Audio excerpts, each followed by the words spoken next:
G'day everyone, my name is Anthony and welcome to The Vault, a series where we will be building a collection of games from older generations of gaming and playing through some of these games to see what I've missed out on or just reliving some of those nostalgic moments from my childhood. So if you love retro games or even last gen console games, then please hit that subscribe button and follow along with the journey. So for this episode, we're going to be starting off right here in the games room. Now, this has been mostly my stream room and podcast room for the longest time now. And in the past month or so, my PC has actually made it so that I haven't been able to stream. So I've been sitting here going, what do I do? And that has led me to start collecting games again and playing retro games that I haven't played for a very long time. Me and Drop Bear, my co-host on the Level Up Lounge, started playing Halo 3 the other night. Absolutely amazing. Now I want to go through and play all the Halos because I haven't played them for so long. And there's some that I haven't even touched at all. So that brings us to this point. That's the collecting. That's what the Vault is going to be all about. The Vault is going to be about collecting those games, collecting those consoles, replaying some of my childhood classics, and trying out some of yours. Because there's so many games that I haven't played yet that I know are deemed as classics. A lot of the Final Fantasies, even Kingdom Hearts, I haven't played that either. So there's a lot that I want to get through. So for the first episode, I thought I'd give you a little bit of a tour of the games room as it is now. That way we can have a good basis of where we've started to where we're going to get to. Hopefully, fingers crossed, we'll see how it goes. During that, I also want to tell you a little bit about my journey through gaming and the games I grew up on, the games I started on. I want to tell you all about my gaming journey while we have a look at some awesome games. So let's get into it. We're going to start over in this section over here. We're going to have some over the top videos. What? You guys will see. Anyway, we're going to start in the Nintendo section. So technically my first video game console would have been the Game Boy. The Pokemon Edition Game Boy Color. I got this for Christmas on my 6th birthday, maybe. 1999. Pokemon Game Boy and Pokemon Special Pikachu Yellow version. And that's where it all started. From there, I got my first Nintendo 64 from my uncle. Being the one that I've still got, actually. I have bought others since then because that one, I didn't think that worked at one point. So I bought another one. I don't know why, but it just happened. I've still got some of my childhood games on there. Super Mario 64, which I was able to get signed by the voice of Mario, actually, Charles Martinet, which was absolutely awesome. It's a really good experience. We got the Super Nintendo, a console that I never got until much later in life. I did play a lot throughout my years. A lot of friends had Super Nintendos, so but I never owned one up until the point of 22 maybe. So like 10 years ago. My favorite games on the Nintendo would probably be most of the Marios. Super Mario 3, one of the very first retro games that I played later on in life that got me back into retro gaming. Myself and a friend after year 12 had that sort of mid-summer break and we just sat down and beat Super Mario 3. It was brutal. It's a very difficult game, and even at one point we were up to Bowser. My friend, we just lost a life and he fell down to his knees and hit his head on the Nintendo, resetting the Nintendo. And with the NES, there was no save file, so we had to start again. Absolute brutality. But it was a defining moment for me. That was sort of brought me back into the retro gaming scene. On the 64, I absolutely love Gex 64 and Gauntlet Legends. It's one that me and my mum played a lot, and we found there was a cheat. I think I found a magazine, like a game magazine, and it had like a whole bunch of cheat codes in it and stuff. For Gauntlet Legends, there was a specific thing where you used a time item during one of the bosses and it froze the game for good until you hit an enemy. If you hit an enemy, they start up again.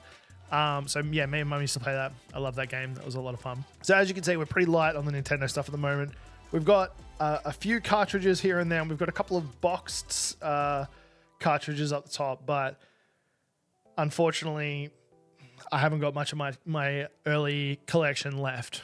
So that is an area I would like to focus on. Heading into the middle portion, we've got the Xbox stuff. Now, Xbox, I did play a lot of the original Xbox when it did first come out. My uncle had it, and I remember playing Halo, Splinter Cell, and Jet Set Radio Future. Jet Set Radio Future. Yeah, I think that was one. It's like a rollerblading game. It was sick. It was an absolutely amazing game. And me and my little brother would play the heck out of that. We loved that game. It is definitely one that I'm looking forward to getting. Really looking forward to getting. But Xbox 360 is where I hit my gaming peak, I would say. Peak? No. Where I found my gaming love. I got an Xbox 360 for my birthday. Oh no, I think it was for Christmas when I was in like year 7, so like 13. And it was prime time for video games. We lived away from the town that I went to school in, so there was no real chance for me to go down the street with my friends or anything like that. Once I got back home, it was me and my siblings. We play outside a lot, but most of the time I liked playing video games. That was my escape. That's what I like doing. And Xbox 360 was fantastic for that. Some standout games on the Xbox: Halo 3, great game. The Assassin's Creed, although I still am yet to play 1 and 2. I played 3 onwards. I haven't played like Revelations and all those side ones, so they're definitely something I've got. I just need to play them. But specifically Assassin's Creed 3 and Black Flag, I loved those games. Dead Island, I played a lot of Dead Island, and then that was where I got hit with Call of Duty. I played a lot of Call of Duty as well, Modern Warfare 3 specifically. Xbox One looks a little bit light on, but that was because Game Pass was a thing. Once I bought that Game Pass, I stopped collecting, which was very unfortunate. So I stopped buying discs. At the same time, I also got my PC, so I've got a decent Steam library, but we're not counting that in the collection. Next across, we've got the PlayStation stuff. Now, as you can see, my PS1 area is light, like real light, like, yeah, insanely light.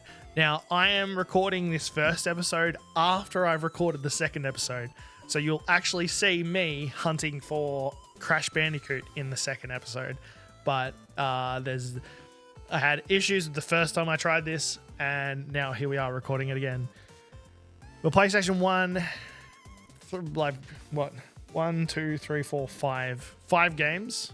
And the only reason I've got 5 is because I've got the Tomb Raider Special Collector's Edition thing. PS2, we've got a fair few, actually. I picked most of these up in a bundle. It was really good. Really, really worth it. But I never had a PS2 growing up, so there's most PS2 games I've never played. I'm looking forward to giving some of them a shot. PS3, I did have, but didn't really play. Xbox 360 was the one that I really got into. But PS4 was... Oh, that's why... Actually, no. I lied. Xbox One, I stopped buying Xbox One Game Pass, but also because I got my PS4. And a lot of games...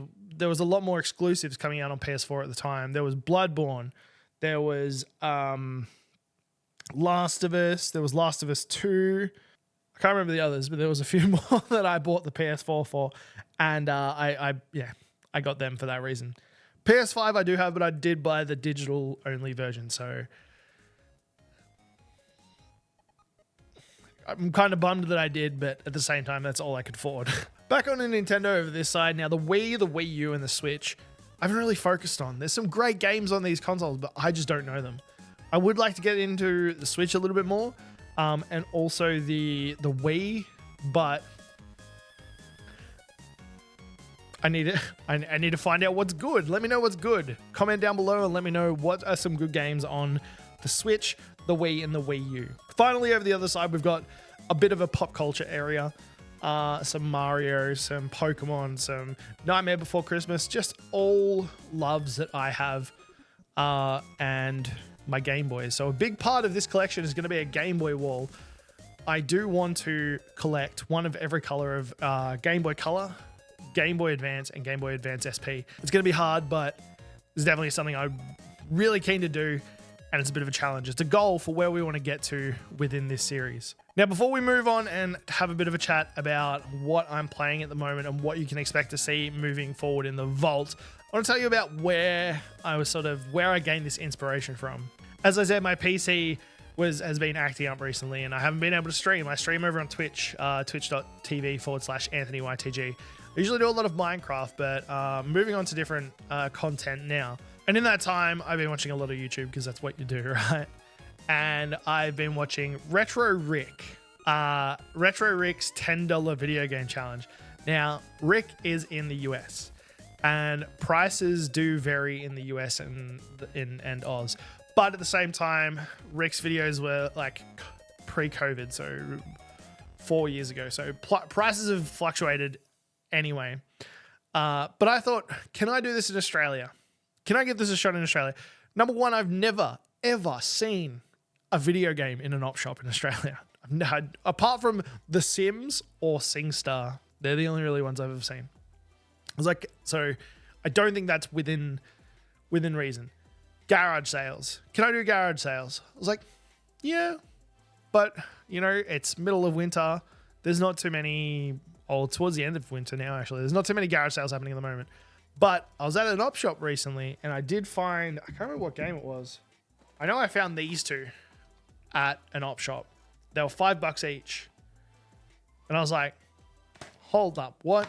I mean, they're in pretty good condition and they're also like complete.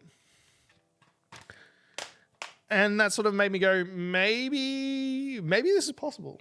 So this series is going to look into the collecting side, the collection side, so keeping track of the collection, as well as playing some of those old hidden gems. So already out of the collection, I've played Shrek 2 on the Xbox. That was a lot of fun. I am about halfway through Spyro Enter the Dragonfly on the PlayStation 2, and myself and Drop Bear have been playing Halo 3.